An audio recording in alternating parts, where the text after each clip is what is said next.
Hey, folks, before we get started, I want to tell you about a new podcast from How Stuff Works and Jack O'Brien, the founder of Cracked.com and former host of the Cracked podcast. It's called The Daily Zeitgeist. Every weekday, Jack, his co-host Miles, and a team of comedy writers and journalists take you through the most important events driving the news cycle. They'll make you laugh while bringing you the most interesting stories and ideas hiding behind the headlines.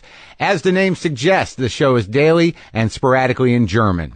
Staying informed has never been as fun as it is on the Daily Zeitgeist. Go subscribe now wherever you get podcasts. That's the Daily Zeitgeist.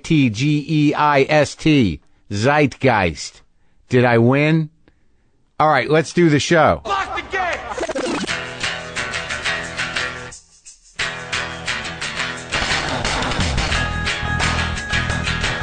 All right, let's do this. How are you, what the fuckers, what the fuck buddies, what the fucking nears, what the fucknicks? What's happening? I am Marc Maron. This is my podcast, WTF. How's it going? Hey, here's a reminder to all of you in Los Angeles. We are doing our only LA book talk and signing this Sunday, October 29th at 7 p.m. That's it. One night only at the Ann and Jerry Moss Theater at the Herb Alpert Educational Village in Santa Monica. And if you haven't seen me and Brendan do our thing, you will enjoy it. We'll talk about Waiting for the Punch, but we also talk about behind-the-scenes stuff from the podcast, some secrets that you don't know about. We take questions from the audience and we'll sign your stuff. Bring your copy of Waiting for the Punch if you already have one, or you can get one with your ticket. Go to livetalksla.org to get tickets, or go to the tour page of WTFpod.com. That's Sunday, October 29th. livetalksla.org or WTFpod.com. Also, another thing, fans, friends, country people, or global people, everybody, international friends. Brian R. Jones has a new batch of cat mugs. If you want to get a cat mug, just like the ones I give to my guests, go to brianrjones.com to get yours. They go on sale today at noon Eastern, 9 Pacific, and they always go very fast. So do that. I'll tweet that shit too, right? I'm a little embarrassed. Willem Dafoe is here today. Willem Dafoe.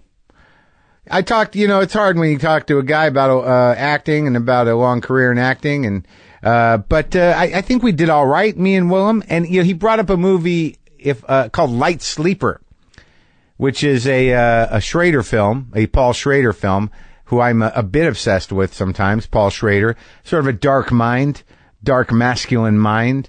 That autofocus, man. He wrote Taxi Driver, Raging Bull. But we were talking about some other movie called Light Sleeper that I had not seen. And by some weird freak coincidence, this has happened a couple of times. Like, I'm on a plane. I usually fly American, and I usually fly business because I don't have children. I don't have a wife. I have some money. Can I spend it, please? Thanks. I'm giving to charity. You don't mind if I fly business, do you? So, yeah, so in their classic collection, or for whatever reason, I don't know, Light Sleeper is there. I mean, this is a Paul Schrader film made in like 1992. And I had talked to him about it, and I'd never seen it before.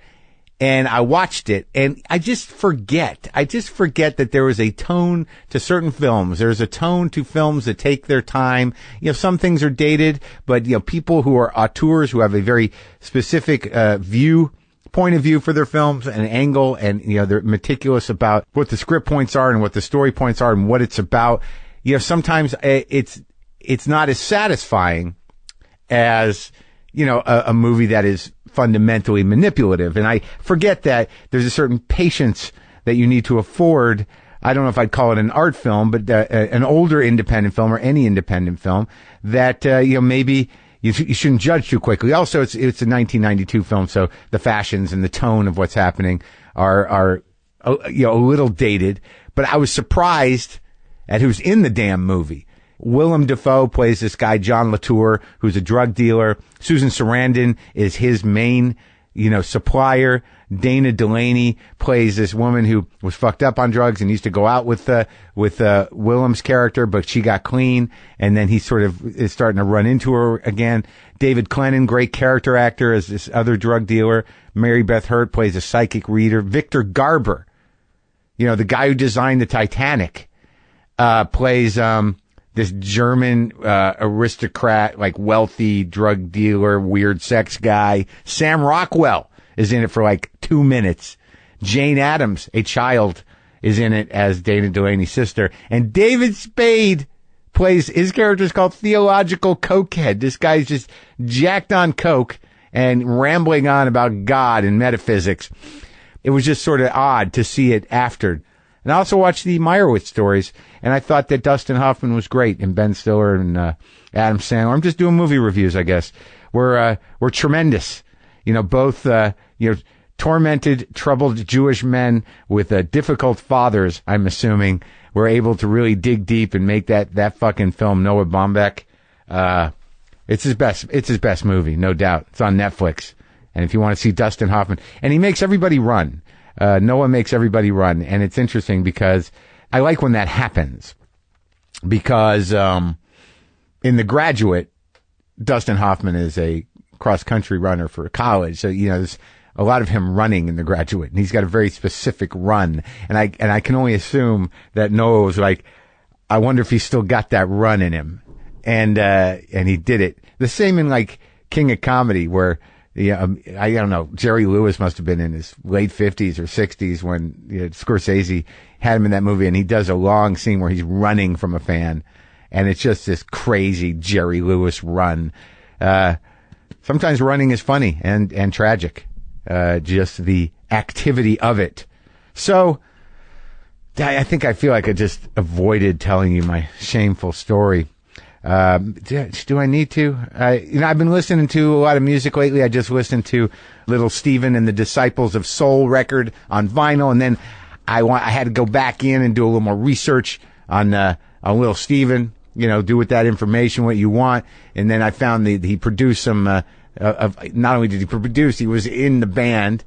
Southside Johnny and the Asbury Jukes, and then I listened to some of that on my Sonos system.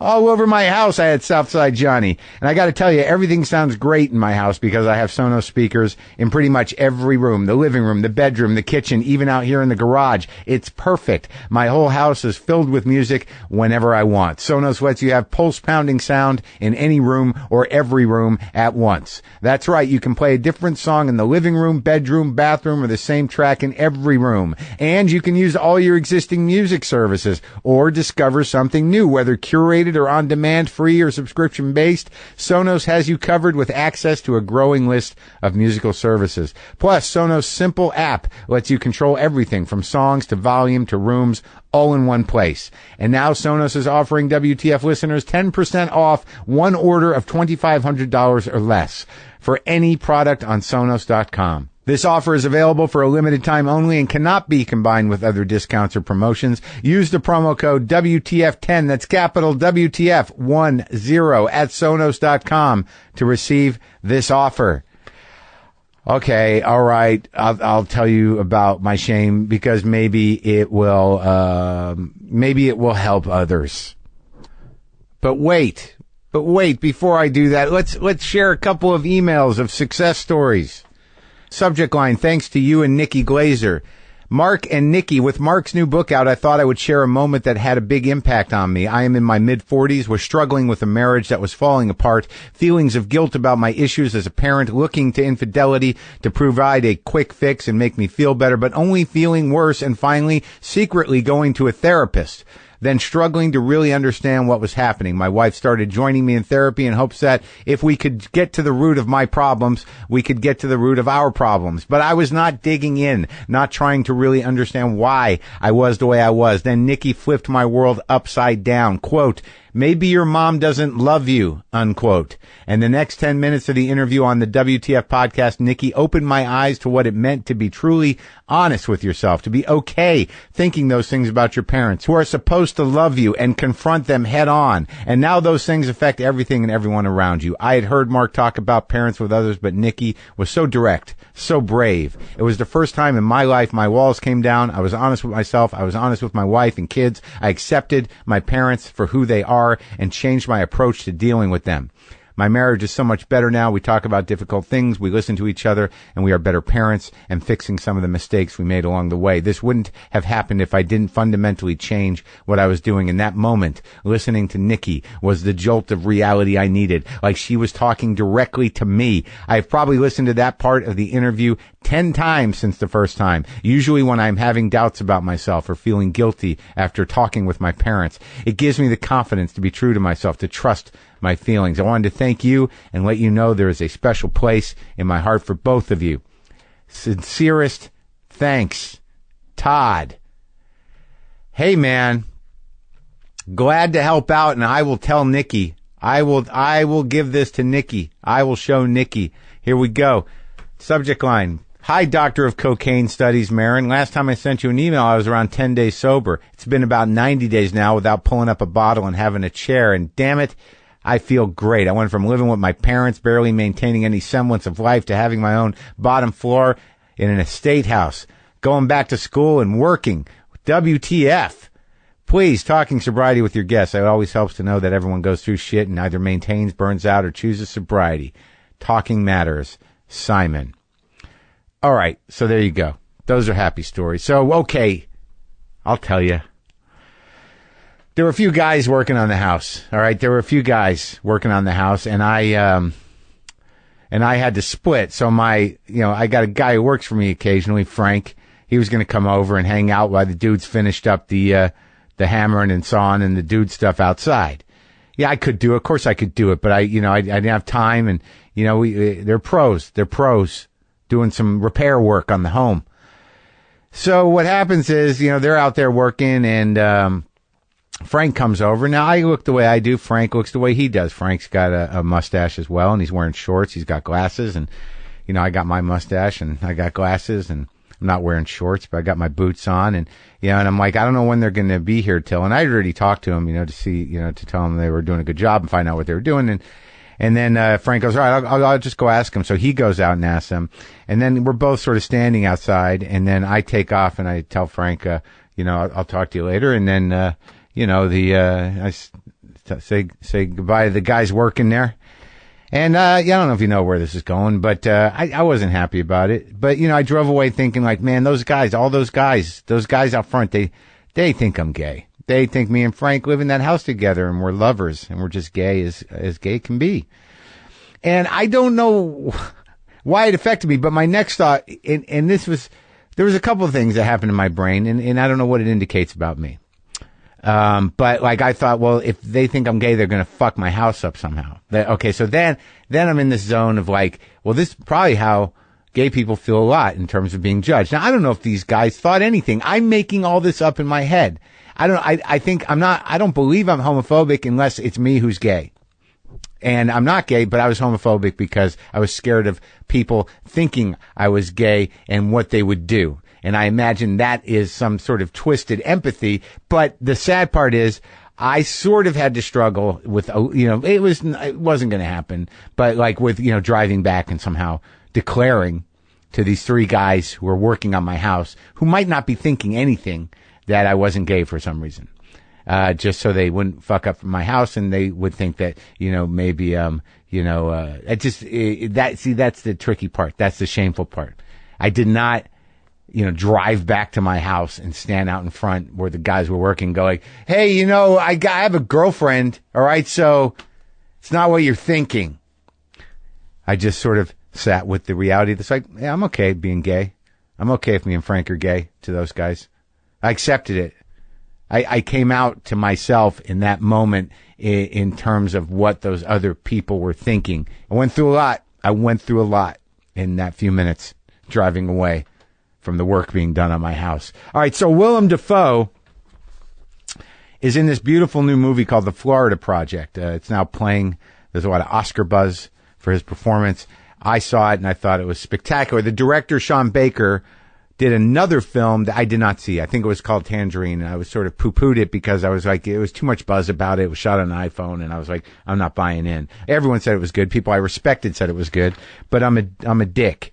So I got to see that now because this was sort of a pretty astounding movie. Dafoe plays a hotel manager, and this is a not even an extended stay hotel, just a shitty hotel near the Orlando theme parks, and people are living there. You know, low income, poor people are living at this shitty hotel, and there's a sort of a whole little community and ecosystem to it. It felt like it was weird because the tone of it, you know, this guy Baker shoots very sort of from the hip and, you know, handheld, and it's gritty. But it had this tone because there's a lot of focus on the kids in this film. And I'm like, well, now we've got our own third world right here in this country of street children and of people that live in a compromised situation. Obviously, they've always been here, but this really shines into the tragedy of having to parent and exist in these conditions, but also this sort of relentless joy and sort of detachment that children have despite the circumstances. There's a tremendous balance in the film. Me and Willem talk about that, among other things. This is me and Willem Dafoe.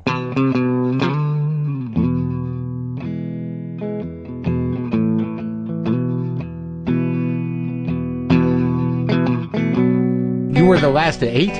I have a younger sister, seventh of 8. So you're the 7th of 8. Yeah, 7th son. No. 5 sisters, 2 brothers. No. Oh, really? Yeah. Oh my God. Do you know them all? Do I know them all? You mean like, well? I know their names.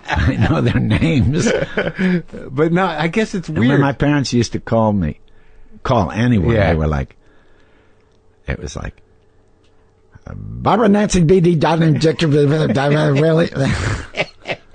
They'd do the whole run. They had to, I guess. And everybody's ears perked up, and they had to kind of intuit which one they really were wanting. My mother did that with animals. There were several dogs and a couple cats. So you know the thing. It's a little insulting, though, with the animals. I mean, you should know the difference. It's not insulting for people? Well, you should know the basic difference between a pet and a child. I don't know that difference. I haven't had enough pets. No.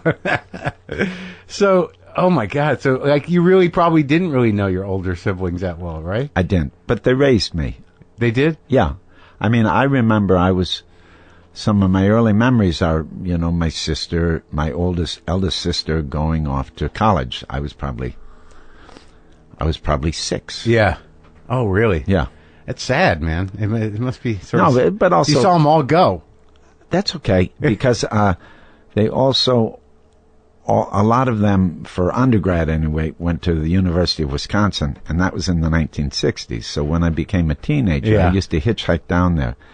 And I had some of my best most formative experiences on that University of Wisconsin-Madison campus as a adolescent. Oh, yeah? Hanging out with my, Sure. Couch surfing with my brothers and sisters, yeah. Because they all went there? 7 out of 8, yeah. I'm the only one that didn't, actually. And that's in Madison, Wisconsin? And that was a lively campus, up with Berkeley and some other places. There was a lot of activity. And you were like 16, 17? Yeah, no. I first started going there when I was like, 14, 15. Wow. Because it was only 100 miles away. And it's a great town. I've been to that town. Yeah, it's a hip town. Yeah. And it was, and it was interesting, too, because, kind of growing up in Wisconsin with kind of good, well-educated Eisenhower era, Republican parents. Right. And then through seeing my brothers and sisters get radicalized through their going out in the world. And I think that had a big effect on me. Well, I mean, I've talked to a lot of people about that. It's necessary, I mean, to have, if you don't have older siblings, to guide you one way or the other into the light of what is interesting and cool, you might be hobbled. Yeah. Or you may see there's another world out there a little too late. Right. You missed it. But then again, sometimes you see people that grow up in a little town, and they can develop in a very full way, sure. Just because... Sure, yeah, they'll develop, but like at that time, right, everything's blowing up. The whole social fabric is coming unglued. Yep. Music, art, the power of creativity. Yep. So you were you were able to sort of like go see that as a 15-year-old. It's true. And what do you remember most about what was inspiring?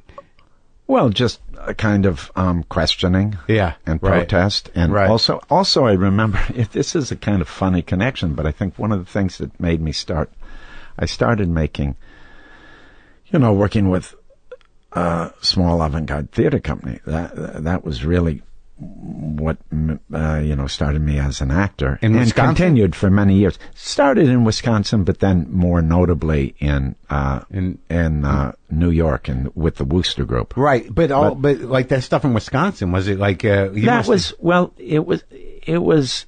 avant-garde in the respect that we were doing different forms. It was still, we were basically working with a playwright, and we were still working with, the literature of making plays, but the subject matter was radical and the stagings were radical, and we were a, collective of people that ran a little factory space and did everything ourselves. So that was a new form. So in what town? Milwaukee. Briefly. That was for like a couple of years, but it was important. Now, your parents, like, what'd your old man do? He was a surgeon. Oh, my dad was a surgeon. Yeah. So never home. Never home, and my mother worked with him, and she was a nurse. And she'd do, he had a clinic, and he'd do the lab work, and because they were in the center of a kind of agricultural community. Yeah. It was a town of 50,000. That was kind of the hub. So people would come from far away to have their visits with him. What type of surgeon? He was a gastrointestinal surgeon. Oh, okay. Very well trained, Harvard Medical School, Mayo Clinic, But he was he's a country boy, so he really wanted to practice in Wisconsin, So these people would come from far away. He'd get called out for surgery, and my mother would be working the desk sometimes, having to, calm these people down because they'd travel from far away, and they didn't want to leave, so they'd have to wait when he was called out on emergency surgery. Sure. And I'd be there sometimes I worked as a janitor there, but also I used to do school work there sometimes. And I'd hear these people cuss out my mother, and she'd take abuse all day. And then my father would come in like he was Jesus Christ, and they were like, "Oh, doctor," and they'd give my mother a dirty look, and then they'd have their visit, and everything was nice again. And I always felt bad for my mother because she really took the hit. Took a huge bullet for this guy to play the hero. Yeah. Sure. And that was very much the era where doctors were the word. Bigger than life. Yeah. And he was a good guy. He wasn't a jerk, and I think he was a very moral and probably a good doctor too. But, But still, to see that growing up really blew my mind. Yeah. The reverence and the sort of dismissal of your mom. Yeah, and kind of. Yeah. The service, the sexism. There were lots of stuff in that. Oh yeah. But you got along with him and her? Yeah, both. Probably better him than her, because it was one of those stories that we were probably too much alike. So she would bust my balls a little bit. Where he was probably more distant. It was more a symbolic relationship, but he was a disciplinarian and rigid, but we respected each other. So there was a distance, but there's something. I love both of them and had no problems. That's great. And are you the only? I'd fight with her a lot, though. Yeah. Well, you got to fight with one of them. Yeah, because she tried to be I think she tried to be a super mom before those things were happening. She was a working woman. Sometimes she was going to school even, and she was, and she had all these kids. But I just want to say, man, forget it. Just give up on the mother thing. Do one thing or the other, because you're spreading yourself too thin. And just face it. So don't pretend like you're everywhere at the same time. Oh, right. Let us go. Oh, I see. So a lot of the fights were like, you're not around. It was like, you'd go someplace and I'd say, I'll get a ride home with someone. Yeah. And in order to be sweet and to try to be a good mother, she'd say, no, I'll pick you up. Yeah. And then she'd forget. Oh. And then I'd walk home and I'd say, where were you? And she'd say, oh man. Right. Oh man. And then next time it would happen, I'd say, hey, it's okay. I'll take a ride. No, I'll pick you up. And it happened again. Yeah.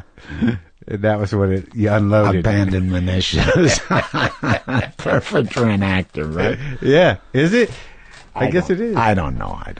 Boy, we're up and close and personal. I must have woke up on the open side of the bed, on the confessional side of the bed. Well, were you the only one that went into like a creative pursuit? No, they're all like strictly an artist. I would no. Well, they're all professional people, but they're all more talented than I am. No, they are. You know, when we get together, they all sing better, they all dance better, they all act better. But I've got a tenacity they don't have. You stuck with it. You made a life out of it. Something like that. They're hobbyists. No, I'm kind of joking, but it's really funny that. No, they're. I mean, I guess I tip my hand that way because I don't want to make it sound like I come from this family of, striving professional people, and I'm the artist. Right. It's not true. They were all, and they are all creative people. My brother, the surgeon, plays music. My brother, the lawyer, is very clever storyteller. Yeah. One of my sisters, the nurse. Yeah. She draws beautifully and writes beautifully. It's like that. No, I do know what you mean. It's just that they were smart enough not to make it a living. Maybe. Yeah. Maybe. Yeah. But I what'd you get? Was willing to roll the dice. And I what did I get? Lucky 7. You got it. God damn. Yeah. So, all right. So this is fascinating to me. So, when you started acting in high school? Even before that, there was a community theater there was a university called Lawrence University where I was, and it was a private, good school. Yeah. And they had a very good drama department, a very good physical space. Yeah. And in the summertime, some community people got together, because it was a place of means, because there were these paper mill factories and paper mills, and there was some wealth there, some money around. Yeah. And they made a summer theater, and they hired a director from New York to come for the season and direct plays. And you were how old? The first one I did I was probably 11. So you were basically trained as a kid by just being in the play. Yeah. It changes, but yeah. And school plays, and like a lot of kids when I was little, I used to write plays. You did? Yeah. Yeah? They were always historic things. Oh, really? With titles like Cortez or the Alaska Gold Rush.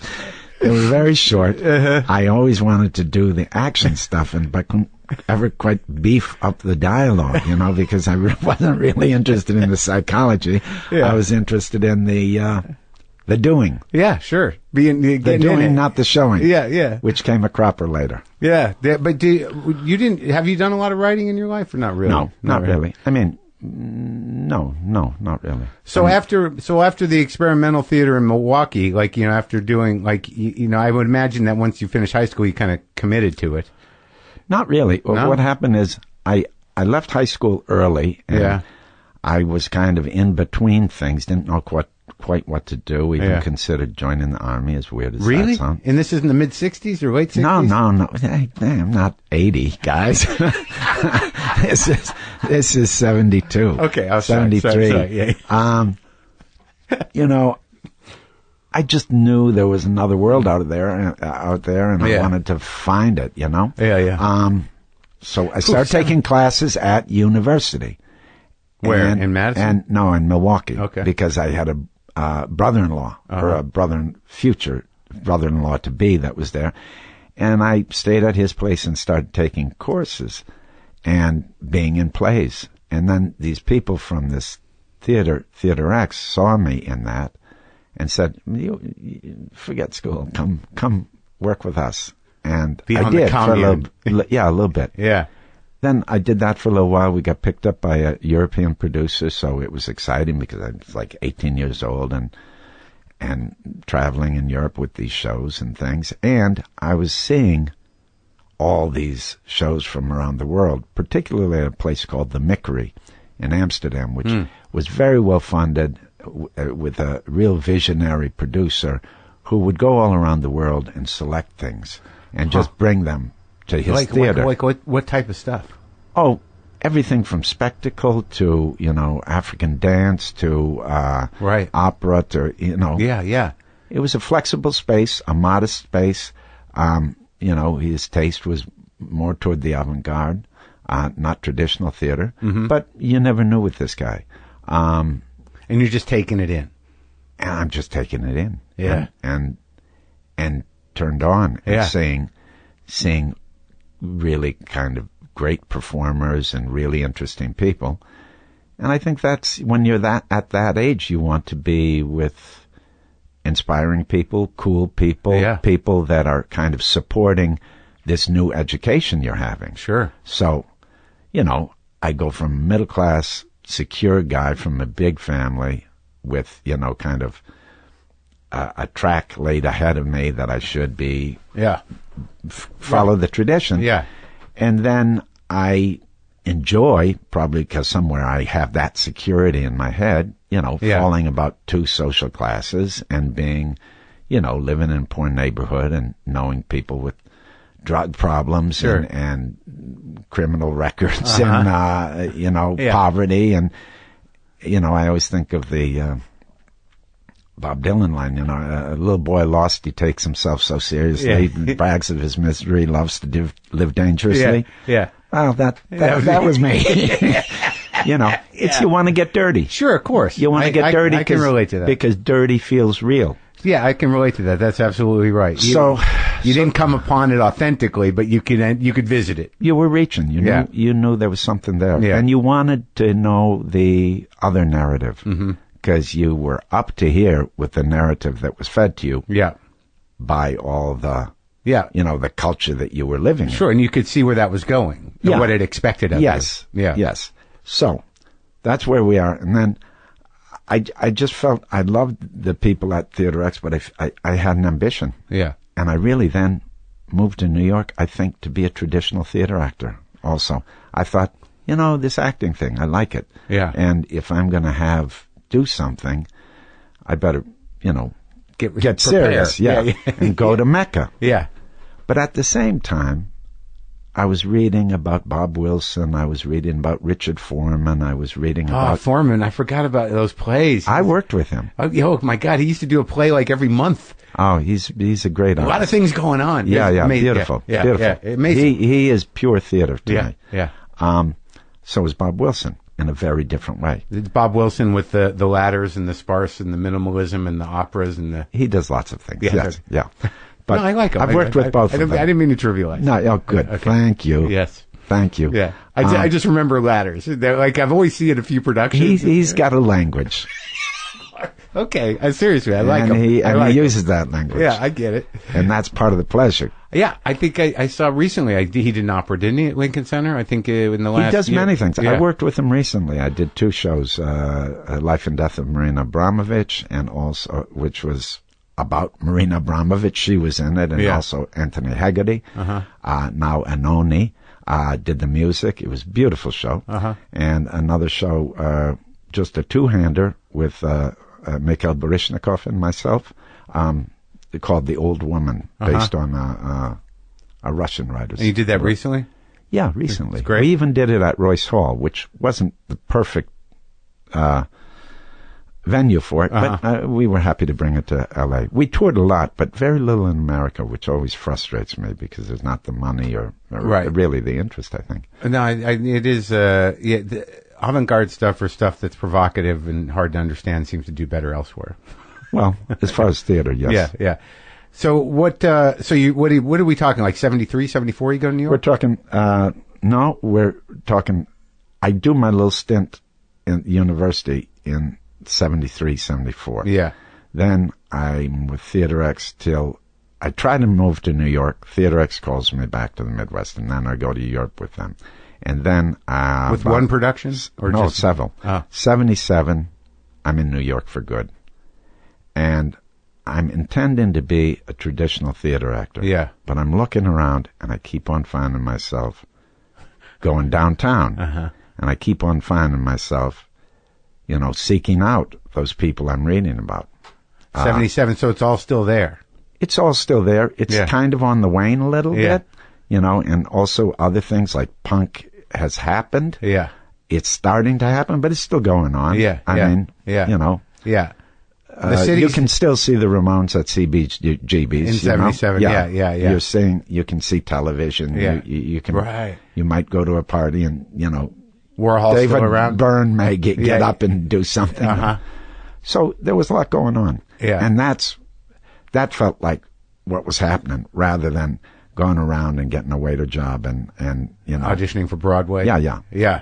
You know, that was kind of a throwback for me. That's the only thing I could imagine until I knew the other world. Uh-huh. So then I get introduced to that world, and I'm a square kid from Wisconsin. But you have a little avant-garde Bonafides from. Sure. But that Not the real nickel thing. won't get you on the subway, you know. So Where do I'm you there, end up? and then I run into I basically am. I just find myself being attracted to downtown, and I see the work of the Wooster Group, and I basically say I want to work with you guys. How many are there? Who's in that? How do I thought you were one of the guys who started it. Yeah, well, it was born out of another group. Yeah, which called was the Performance Group. And who was the that guy? was Richard Schechner, and then people that worked with him. Yeah, that was started in like '67. Old school. Old school, old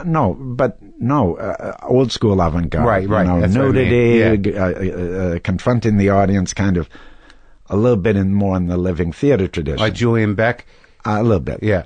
I mean, it's not the same thing. I shouldn't say that, but just for your audience, maybe that broad's right. Okay, Yeah. It's not regular plays. Right. It's in the world of the avant-garde. Yeah. And it's political. Yeah. Okay, so I start with Richard, and then there's a group within the group that becomes the Wooster Group. The Mutiny. And that's led by Elizabeth LeCompte, and the principal other person is Spalding Gray, also Ron Vorder, Libby Howes, Jim Clayburgh. It's a group of people, and they start to make work as a sidebar to Richard. Uh-huh. And soon all the energy, all the resources, and all the interest kind of shifted to them. And Richard also was all I love? fell in love with Liz LeCompte, the director. Uh-huh. So my interest and resources and everything shifted to her. So like the dirty turncoat rat I am, I started hanging out with them. Yeah. And then Spalding invited me to be in the next piece, and then I started working with them in a run that lasted 27 years. What was that piece? That piece was probably the first one I did was Nay at School, but the first substantial one where I was really a principal performer and maker was Point Judith. What was a signature, because I've seen Spalding Gray several times before he died, and I've seen you work. I don't think I've seen you on stage. I feel like I've been to the Wooster Group once, but what was the, what was emblematic of the Wooster Group's work? Well, people used a kind of a misnomer. They talk a lot about deconstruction, because sometimes we would use a text like a classic American play or some text. Sure. And we would use it as a thing, play with it, to kind of deal with it in our own terms. Improvise with it? No, sometimes we'd change things. Sometimes we'd cut things. Yeah. There was that. It was also a very physical approach. It was a very architectural approach because the first thing the director started out with, Liz, was always the space. She thought very spatially, very visually, very architecturally. And then she would bring in a text, or someone would bring in a text, and we'd play with it. We'd find a way to put it on its feet. And sometimes we'd cut it radically, sometimes we'd change it, sometimes we'd lay something over it. And then also another thing that I think people was new, sort of, that we were doing is we were incorporating a lot of sound and video stuff in kind of traditional, non-traditional ways. We weren't hiding it. Right. I mean, one easy example comes to mind. In one show, we had a 93-year-old woman, in the show. Yeah. She couldn't make it all the time. So we put her on tape, and we'd wheel out a TV, and we'd play the scene with her on tape. Yeah. I mean, that's the crudest thing possible, but we were using this technology in a practical way. Yeah. And then, with time, it became more sophisticated and aestheticized, and then even further developed now, because they continue to work. They do a lot with ghosting and playing with a mix of tracks outside that are guiding them, and they're performing, riffing off the track that's either in their ears or they have a visual reference for. Oh, that's trippy. Yeah. Yeah. So it's a very dense performance style. Yeah. It was beautiful work. I haven't seen it lately because I haven't been around. But you worked with them for like 26 years. Yeah. On and off. And I think I remember when is it possible, did they get a new space in the late 80s or? No, we had this small space called the Performing Garage. Yeah. That still exists. Yeah. But I think as the technology grew, the playing space got smaller and smaller and smaller. Yeah. And the other thing that I forgot to mention is it was a real company. Yeah. That people were working there every day. Yeah. And that gave us the ability to show things in progress, and it also gave us the ability to bring back old shows and put them next to new shows. So it was about a whole fabric of work. It wasn't just knocking off doing shows. Right. It was about a whole body of work, and they kind of had conversations with each other. Right. And that was beautiful for anyone that was really followed the company for a long time. It was its own world. Yeah. Yeah. We had a space called the Performing Garage. Yeah. And it got kind of small, and economically it became very difficult because we wanted to keep our ticket prices reasonable. We made our bread and butter through international touring, but even now I think it's a struggle, and through corporate, support. giving. Yeah. But it was a struggle. But there's a new space now. It's not just a garage. No, they have the garage, but they do perform at Baryshnikov's space. Oh, okay. They have, and they have also performed at St. Anne's. Oh, they do a residency like? Yeah, a little bit. I stopped working with them in 2003, which is quite a long time ago. But they really formed me. Right. And you did a lot of that international touring with productions with the Worcester Group? Oh, yeah. And we were probably, sometimes we were 3-4 months out. With a show that you put together or built in New York and you take it out? Yeah. And then it got to the point where Europeans would commission work. Oh, yeah. And we'd make a piece, and then we'd owe them, dates. And it was a good arrangement because that would keep us going and would also give us deadlines. What kind of entities would commission pieces? Theaters? Theaters, public funds. Because particularly in places like Germany, Belgium, some Scandinavian countries, also in Asia, there's either theater festivals or there's theaters that get a lot of public money just to bring stuff from outside as a pleasure to because they believe in culture. Right. It's they believe culture is like education. Right. It's like what turned you on from that guy in what you saw in Milwaukee who brought that stuff there. Yeah, yeah. Like world theater, world things, things from outside. Yep. It's a beautiful thing. Well, when did you start doing the movies? 79, I think. I mean, I had kind of a false start that through a series of real complicated things, I was like a glorified extra in Heaven's Gate. So I was on that movie for about 3 months. Where did that shoot? Up in the Midwest somewhere? Mostly around Kalispell, Montana. Also in Idaho and some other places. But the main first thing happened to be Catherine Bigelow's first film. She co-directed it with another guy, with a guy named Monty Montgomery. That was a little film called The Loveless. With Robert Gordon. You know it. The rockabilly guy. You know it. I've got his records in the house. Okay. Yeah, with Robert. Yeah. Yeah. And that was a motorcycle movie. Very stylized. Was it sort of campy? Was it sort of tongue-in-cheek, or was it she's playing it straight?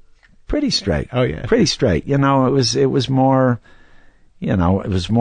Kenneth Anger than Wild One. Right, got it. Yeah, it wasn't melodrama. You go back to Wild One, everyone remembers it being pretty cool, but it's pretty funny. Yeah, now. It's silly. Yeah, sure.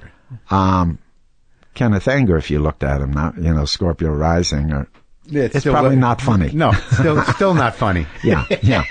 It's but the approach is very much about the surface of things and what we see. So it's very stylized. It's very, I remember it ran for a long time as a midnight movie in London, and its audience was, was really into the kind of fetishism of the leather and these guys hanging out. And that was it a period piece? It was. Wow. So that was your first full starring role. Yeah. Yeah. And I thought, this is fun. Yeah. You go someplace with a bunch of strangers, you become close really fast, you figure this thing out, you have to deal with where you are, you've got a basic idea, and that changes, you make it, as you're making it, you're changed, and you do that, and then you have evidence, and you've made everything, you've made something, and then that informs the next thing. And is that what informed, like... One step closer to the grave. That's the next thing. With a flourish. That's the ultimate next thing. But is that what got you... hooked? Well, not hooked, but I mean, like, because, like, Streets of Fire is another kind of leather adventure in a way. It is. And the funny thing is, because... I had Walter Hill in here. Walt's very cool. Yeah. That movie was so much fun, and he's great. I loved him, and that was a very special movie for me. Walter Hill was friendly with Catherine. And I think Catherine showed him a little piece of Loveless. Yeah. And he got the idea to cast me in Streets of Fire, which was my first studio film. Yeah. And, so that was, and then really out of that, then I started saying more. I got a manager. A woman called me up. I was in the phone book still then. New York. In New York. And she called me up after seeing The Loveless at a film festival. And she said, do you want to do some more of this? I think I can help you. Yeah. So a combination between her name was Phyllis Carlyle, and Catherine showing Walter Hill this little piece from The Loveless. That was like the beginning of my journey. Professional career. Professional film acting career. Yeah, I loved it. Well, I mean, I'm trying to remember the first time I saw you. I guess it might have been Platoon, but I remember being extremely excited about, because Friedkin hadn't made a movie in a while when To Live and Die in L.A. came out. Right. And like me and my friend were kind of film heads. We're like, Friedkin's doing a movie. Yeah. Willem Dafoe's in it. And like we went To Live and Die in L.A. happened before Platoon. Oh, so that was it then? Yeah. That was the first one. Yeah. That I can't, like, I was in high school and we were thrilled about it. Cool. And we're really thinking about it, man. You know what I mean? Yeah, that's fair. It's a good movie. It's a good movie to think about. I watched it again recently and it holds up, and I talked to Friedkin in here. He's great. That was a hell of a 3-hour thing. I bet. It was great. Yeah. But like that movie was challenging, I think, in some ways, because it did, it had a lot of provocative stuff about morality and about... it's funny because one thing that I remember, and maybe this may or may not be important, but it was sort of a critical failure initially. And one of the things that was fairly consistent in the criticism, and I read criticism in those days, was this movie is basically misconceived because there's nobody to relate to, because everybody is just awful morally. Who do we... The implication was, if you don't have a good guy to root for, you can't tell the story. Yeah, what good is the movie? Yeah, which is funny, pre-Tarantino and pre-many things. But also, like, post-'70s, there were plenty of anti-heroes around. I mean, I don't know what it was. It must have been the 80s. Yeah, but they kind of, the sense was they kind of flipped, you know? Yeah, that's right. Because an anti-hero in a certain milieu reads like a hero. That's right. This was just flat out criminal people. Yeah. I mean, they had their reasons. I had this beautiful role of a artist criminal. Yeah. I think good combination. You were the most honest character in some ways. Yeah, in a funny way. Funny way. Well, I mean, you weren't hiding what you were, doing in the sense that and probably more fun to have dinner with. Yeah, exactly. But Friedkin, was that because I was looking at all the different movies, and you've worked with some amazing directors, and you've worked with some directors many times. Yeah. And I imagine they all have a different approach, and you're a pretty, you're willing, creator. Like what was your relationship with someone like Friedkin? He was the maestro. I think he was a little, he was doing it his own way then because he was sort of out of the studio system, and he thought, well, I'm going to make this film. He found a guy to, put up the money, finance it. Yeah. And they were going to basically, I think they call it, fourth wall it, They were going to put in theaters. And, it was a very direct, he wanted to keep it simple, direct. Yeah. He wanted actors that nobody had associations with. He didn't want stars because he wanted a grittiness. He wanted for people to, have no associations outside of the movie. Right. So he's the maestro. We're a bunch of wet behind the ear kids. Yeah. Uh-huh. Playing these worldly heavy guys. So, that's where the acting comes in. Was he a hands-on kind of director? Very much. Oh, yeah. Very much, yeah.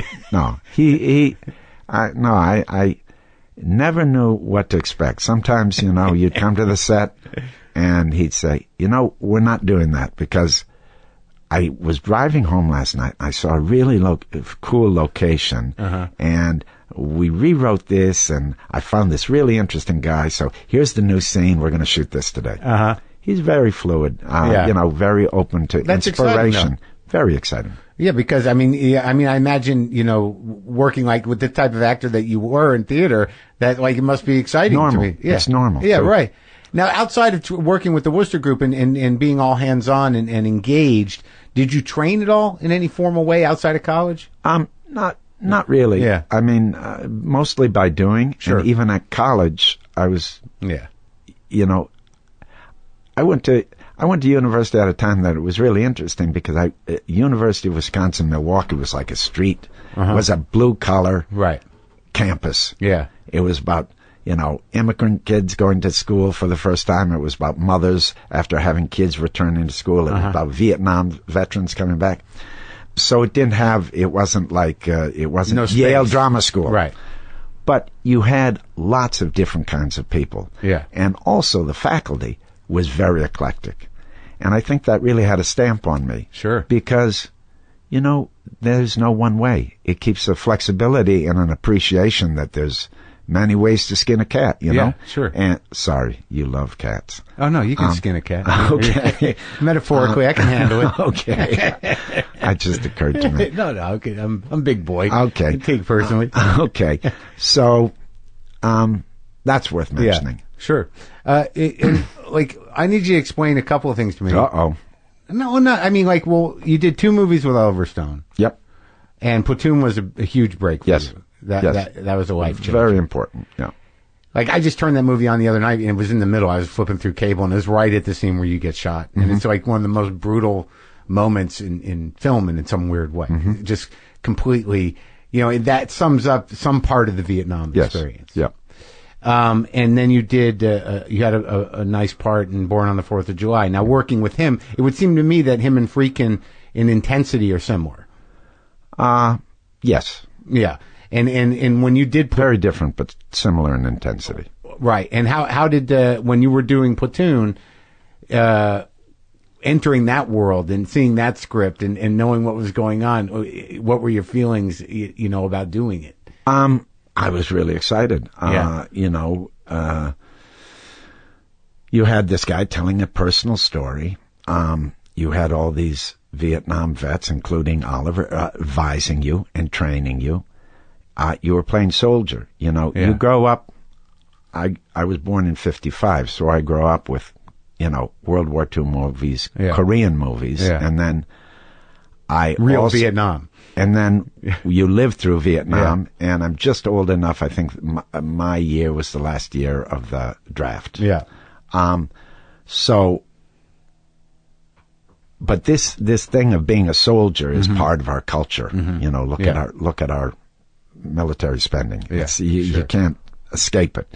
And I think as far as also stories and fantasies, and it's all wrapped up in there. So the opportunity to play in this story that's personal and lets us kind of tell the story of these people, it was thrilling. Yeah. And it was a great story. And there was, you hear these things, but there's such camaraderie, and it was a young cast, that once you got there, Hollywood, it was a million miles away. We were just a bunch of kids playing war and trying to figure stuff out, but guided with this story. And was that Berenger? He hadn't done a lot either, had he? No, he was the old man of the group. He was a well-known actor, and he had done many things. Big Chill, maybe. I can't remember. I don't know, but he was the most well-known actor. And it was Sheen and Charlie Sheen, who was still fairly new. He's great. And then a lot of first-time people. Yeah. And then he did Born on the 4th of July, which was an after Vietnam movie. Yeah. And but I guess the guy I want you to help me out with, because I'm sort of fascinated with him.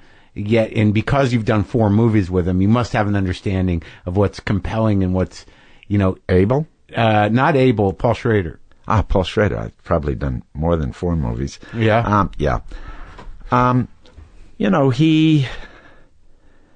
He wrote Taxi Driver. He wrote and he's done many beautiful movies, and everybody always describes him as the writer of Taxi Driver, which is like... Well, no, I know that, but I've watched his movies, but like, that Taxi Driver, I think the reason that's important is that he's able to excavate a certain darkness. Yes, of course. Yeah. And like, when I saw Affliction, I was like, what is going on? Well, where am I? You got to remember, Affliction comes from a very strong novel too. Yeah. By Russell Banks. Right. Okay. So that's a very particular one. It doesn't make it any less anything, but I want to point that out. I mean, the ones, the first time I did something substantial with him was Light Sleeper, which was, he was talking about something he knew. Mm-hmm. And it was kind of a white-collar, drug world of New York. Yeah. And it was thrilling to play that part, because it was the kind of part that, that guy could have been me if my life was different. Sure. And also, I shot very little in New York, and it was a very naturalistic in its style for the most part. And it was really fun to play genteel drug dealer for a while. Yeah.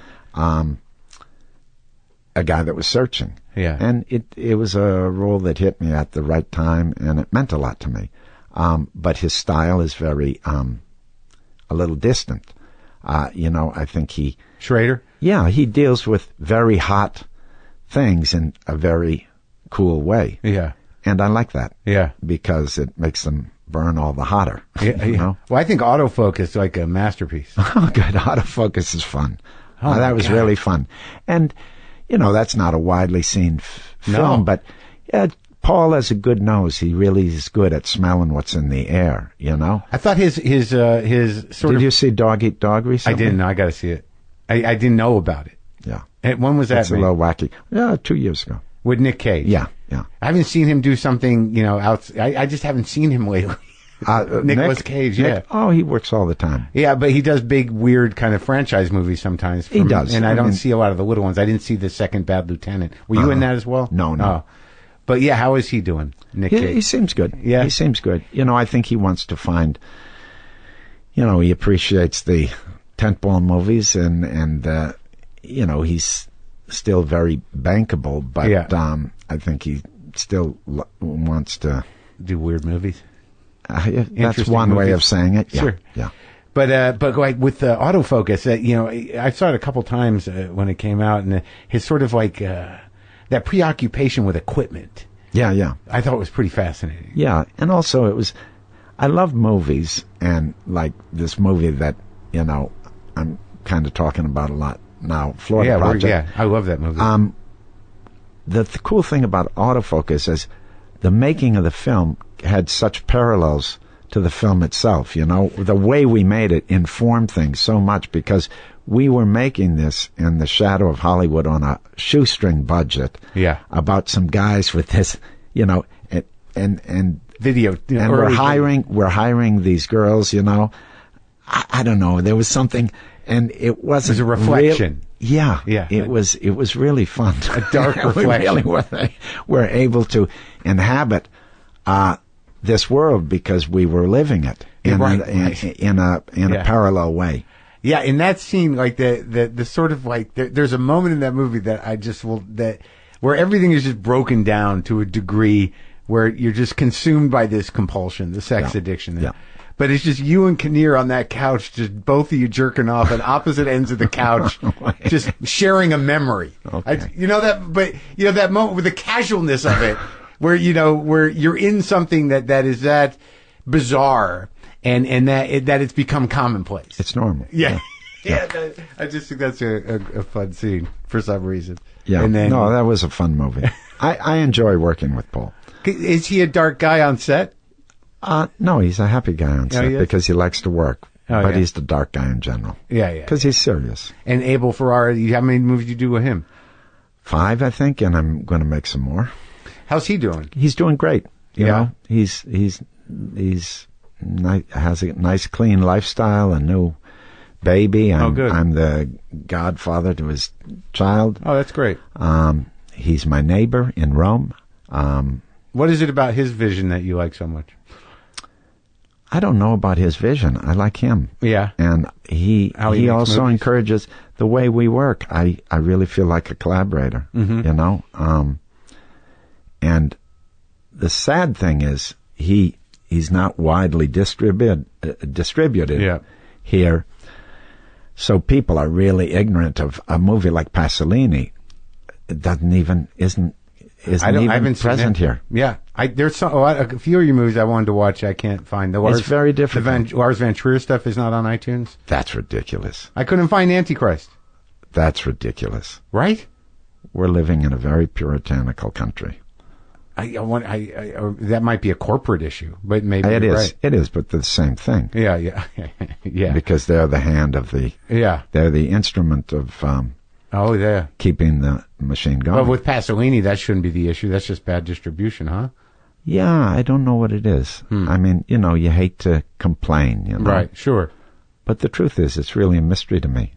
Because even from a pure, grubby commerce standpoint, if you put that on some platform, one of these video on-demand platforms, any gay kid that's in Iowa someplace and feels like he can't connect with, icons of a certain kind of culture or that express certain things, should be able to see that movie. Yeah, and absolutely. There's enough out there.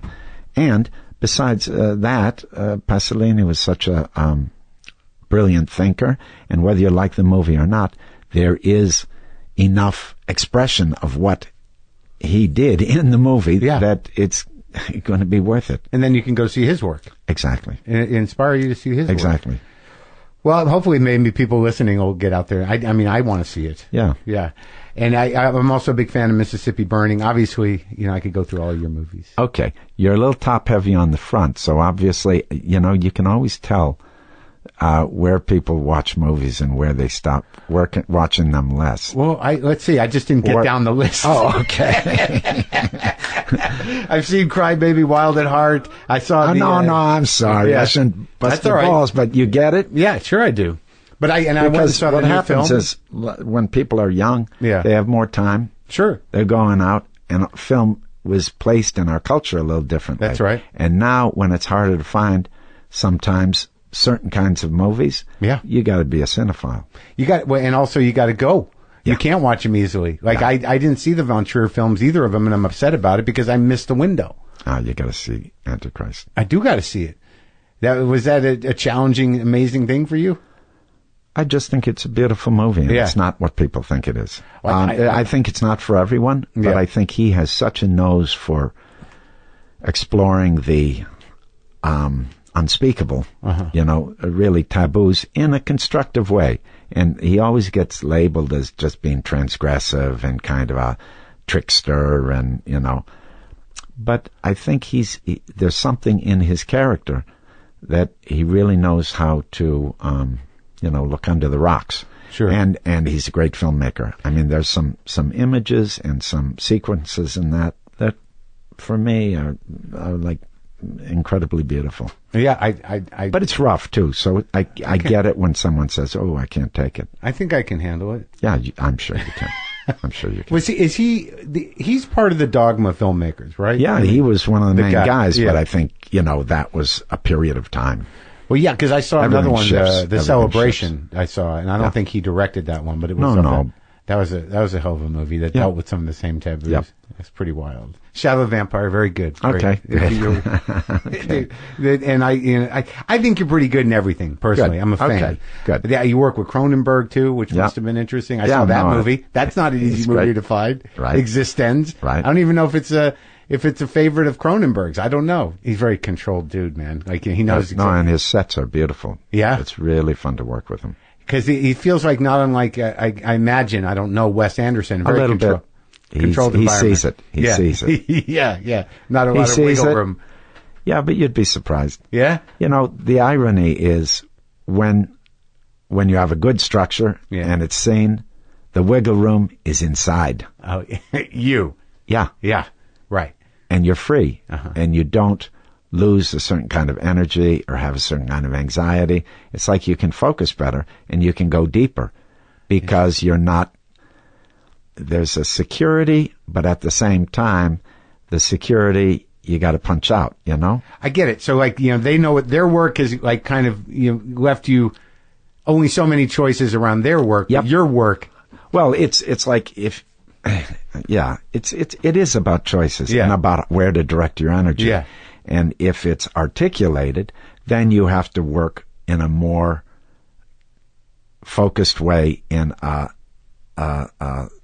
clearer field, rather than having an whole field and kind of have this gun to your head to be clever or invent or interpret. You don't worry about that. Yeah. When you've got a strong language and a strong structure, then you're just trying to survive and live and keep it alive. And somehow in that's where you become engaged. Right. Because you aren't, it becomes practical. Right. Yeah, you lose yourself. Yeah.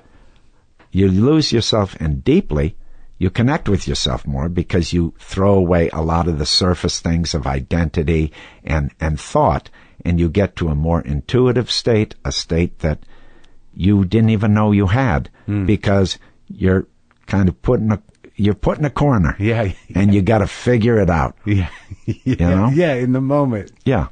Well, how did that apply to the Florida Project? It looked like that was a little looser than, obviously, a Cronenberg or an Anderson film, but it was one place. The Florida Project was beautiful because Sean Baker is really great at using concrete, real elements and mixing fictional elements or designed elements in them, with them. And they started out with a really strong screenplay. From Sean and his writing partner, Chris Bergosh. And that's what you got first? Yeah, and it was beautiful. And you could shoot that. And we did shoot that. But we also shot other stuff. Yeah. And sometimes also there would be alternate takes. Sure. Or with the children, there's a lot of kids in this movie, and they're children, not actors. They're children first, let's say. And they were great. Particularly the central girl. She's 6 years old, and she's a natural. Yeah. She's a little firecracker. Yeah. What I'm saying is that you can have both. Yeah. Sure. And when you have a structure, that can let you, that can make you a little looser. That's the irony. If you're spending too much time looking for that structure, I don't know. Well, no, but it was interesting because watching you, that, you know, when your presence was there all the time. Well, I had a very clear job. Yeah. You were know, the manager of the hotel. And that's what I did. What did I do? Yeah. I managed this motel. Yeah. And we were shooting a movie there. Yeah. And it was like I love it when the line between real life, agreed on life, communally accepted reality, gets thrown out for our special reality. Like the manager would be sitting there and we'd have to shoot a scene in the office and they'd like, okay, can you guys step out? We'll go in, you know? Oh, so that was like that. A little bit like that. So there were people living at that hotel. Oh yeah. It was a functioning motel. Yeah. And sometimes we'd be in the middle of scene and people would come to check in. Yeah. And we weren't a big crew. Right. It was a very small crew. Yeah. So it's like, don't go in there. Don't go in there. We're shooting, you know. It's not like we had lots of equipment trucks. Right. But everybody's hands on deck with that. Oh, yeah. Yeah. And And then you've got kids running around. Yeah. And then you've got, you know, people with real challenging lives, you know, coming out to see the circuses down. Yeah. It was really... How did that affect you feel like, how did it affect your performance being in the presence of, you know, what was real destitution and real desperation? It keeps you honest. Yeah. You don't make a bullshit movie. You got to honor those people. Yeah. And they stop being those people and they become your people. Yeah. Because you're one of them. Right. Just by sheer proximity. You're talking to them. They're telling you stories. That informs everything. You know, you're down with them. Yeah. And it may be temporary, and you have no illusion, it's a tough world. Sure. Because, this world that we're talking about, for people that haven't seen the movie, is a world of people living in low-cost motels in an area in Central Florida near the amusement parks, that don't have permanent residences. So they're long-term temporary residences in these motels. And it's the kind of Kmart thing that, they pay as they go. You know, the old, when someone doesn't have a lot of money, they go to Kmart, they say, wow, I can get a grill for $20. Well, they end up buying 20 grills over their lifetime, and that grill lasts about 2 months. It goes in the landfill, and next year they have to buy it again. If they bought a nice grill in the first place, then they'd have some stability. They'd pay a fraction as much, and you wouldn't have many grills in the landfill. Right. So we're really, we're a dog chasing its own tail. Sure. And this expresses that cycle a little bit. Yeah. Because it's a very precarious position, because they have trouble after a little bit of the crash and the housing crisis. A lot of people, can't find a place to live because they can't afford the down payment, or they can't do the security checks, or they can't do the, Yeah, they can't. They've fallen out. Yeah, they've fallen out. They slipped through. And I thought it was fascinating because the kids, the energy of the kids, is what buoys the emotional tone of that movie. Oh yeah, it's the kids are very present, and you see kind of a joyful chaos of the kids. Yeah.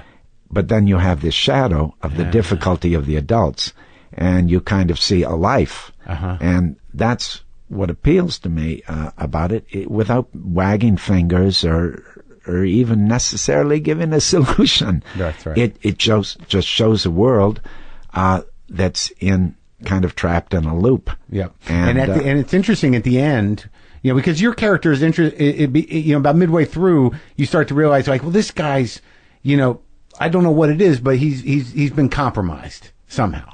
Who hasn't? No, I'm not. That's the point. It's not a judgment. No. I mean, yeah. I'm joking. Yeah. But absolutely. I mean, that's sort of the point. Well, but it's like it's not overplayed. You don't even know what it is. I imagine that guy helping you move was your son, right? Yeah. And it's sort of like, I don't know what happened here. Yeah. But this is where he ended up. Yep. And he's only one tier above the people, only in the sense that he's got a job. Is the only difference between him and the people living there. That's absolutely right. And I think that's why this isn't, this isn't it's a small movie, but it's not a depressing movie, and it's not a miracle. limited movie. Yeah. Because it points to this impulse that we have to try to make good of a limited situation. Yeah. And it's that balance that we try to do between acceptance, but also forging ahead, trying to make it better. And Bobby, my character is, without telling people before they see the movie too much, but he's a simple guy. Yeah. There's nothing on the surface extraordinary about him. Yeah.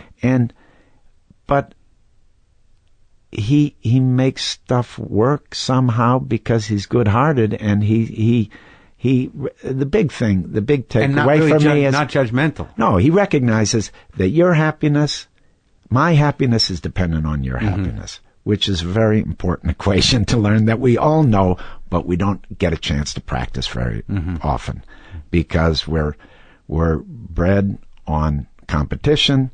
Get ahead of the other guy, If he falls behind, that gives you more room to go ahead, And it's really about cooperation and compassion and helping each other. I tell you, the movie, it felt to me a little like some of those movies made about kids in sort of like Latin American movies, and some of the I don't remember titles. No, I like Pichote or something. Pichote, right? Like that. There's these these kids living in poverty in these third world countries, and now they're doing great, but it's not going to last forever. Oh no! And then now this is an American version of that. I haven't really. That's interesting. Yeah, it felt that way to me, that, the joy and relentless exuberance of these kids are the only thing that makes this not a depressing movie. Right. But also my guy. Your guy too. You right. can identify with him because he's definitely. an everyman. And even the woman who plays the mother, you're rooting for her on some level. It's all very compelling, and it isn't sad. It's sad, but it's not depressing. But at the end of the movie, you're confronted with some interesting things in yourself. And I don't want to give away much. Right. No, Sean has done a beautiful job. No doubt. It's very balanced and it's. I didn't see the first one. It's either. complete. It's complete and whole. Yes. But it's not closed. That's right. It's got plenty of room for the audience to participate. Yeah.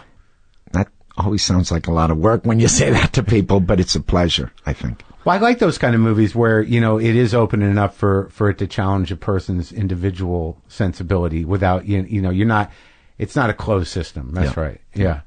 And what are you working on now? You doing something? I just got here. I just wrapped on a film called Aquaman. Oh, yeah? Yeah. Is it a superhero movie? Yeah. James Wan directing, Jason Momoa, Amber Heard. What are you doing? Patrick Wilson. I play a good character. I play a character that's kind of the mentor to Aquaman.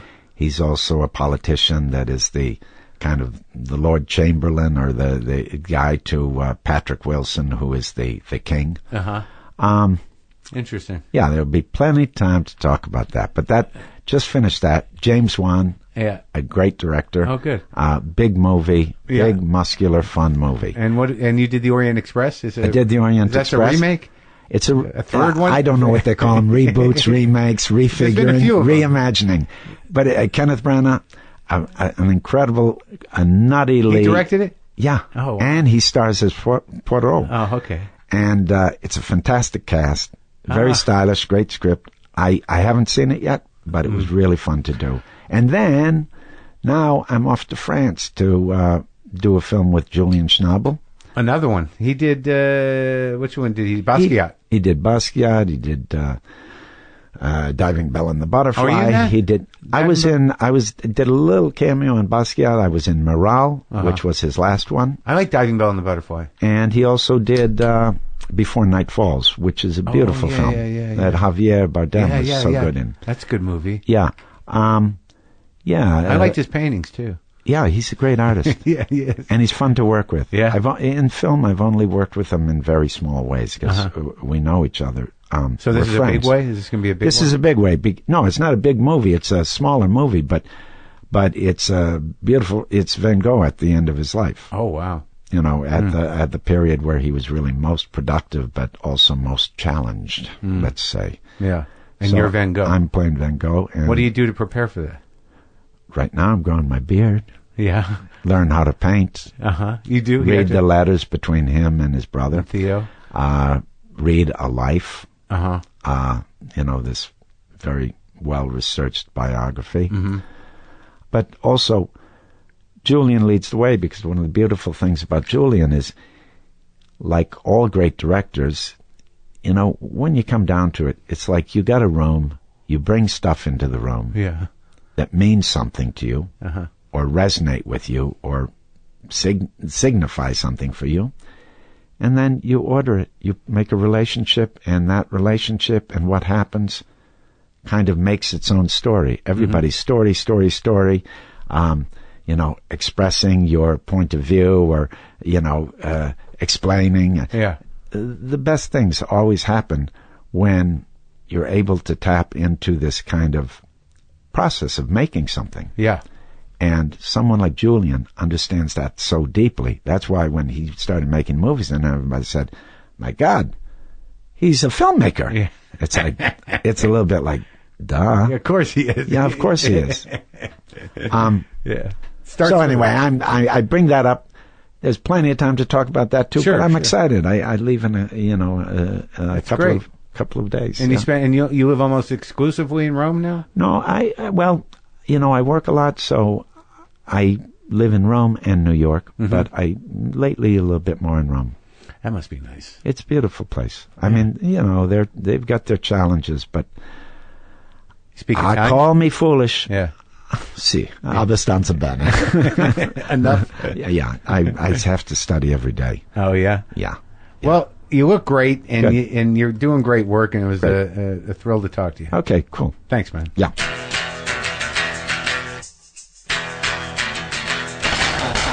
That was me and Mr. Dafoe. It was great talking to him. Good meeting him. And don't forget, if you love listening to music like I do, you really should be listening on a Sonos speaker system.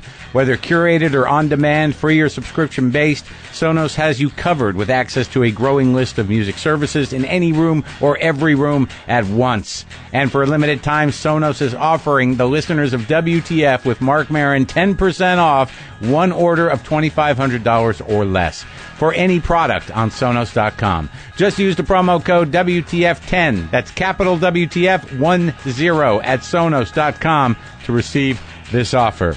It's nice out here. I'll play some guitar.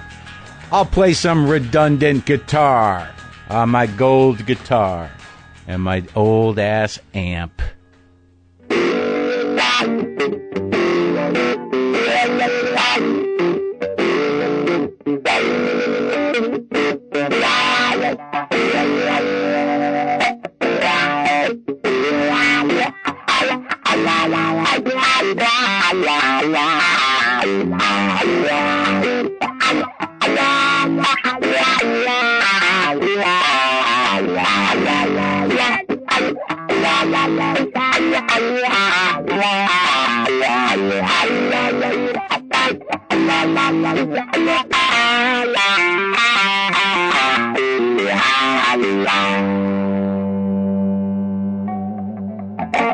Boomer lives!